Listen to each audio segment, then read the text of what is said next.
So graphically, obtaining R inverse from R amounts to a reflection across the line y equals x.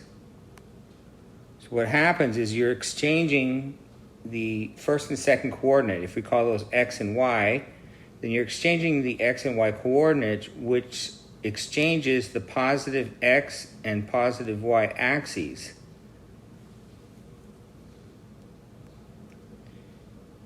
Which causes a reflection in the line y equals x. That's one geometric way of thinking about this.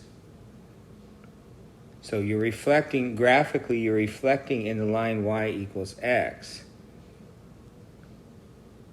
So for example, if I have this relation, remember relation is a set of points. So what I have there, that's a set of points. I should put a dot on the end of it here. There. So we know it ends there. If I want to reflect this across the line y equals x to find R inverse, first I would graph all the points that stay the same. Those would be the points where the first and second coordinate are the same. So, so like if you had 2, 2 and you switch it, you get 2, 2. You have 5, 5, you switch it, you get 5, 5. Those are all the lines on this red dotted line here, the y equals x line. So I would mark all those points first, like that. Then I would take special points. So the endpoints reflect that across this line. So you're going perpendicular to this dotted line, and you go to the other side the same distance, and you put a dot there. Now, if I had a grid here, I could just take these two numbers for this coordinate, the coordinates for this point, switch them, and then graph that point, and you'd see it end up over here. And this is a straight line, so its reflection will be a straight line. So if I get that point, then maybe get this point, which would be right about there. Then you can draw that line. And then from there, you would just draw this line here as a reflection of that line. And then here you'd have a little bump like that. And then you'd have to get this endpoint here, right around there. So I went ahead and did that,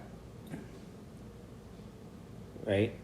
And I put a grid on it just to show you. You can also just, usually you will have a grid on here, so usually you can just, if you're confused, you can just write down the coordinates like I did here. This is -2, -1, and its reflection across this line will be -1, -2, right? The element in the inverse relation. This is -1, -1, so if you flip the coordinates, you get -1, -1. 0, 0 becomes 0, 0, and 2, 2 becomes 2, 2. Right? That's 1, 2, so out of that I get 2, 1. That's 3, 2, so out of that I get 2, 3. A reflection of a line is going to be another line. Reflection of a line segment is going to be another line segment. So those two are line segments. And there's a line segment. And then there's this little curved part. So that's R inverse. So I have R and R inverse graphed on the same graph there.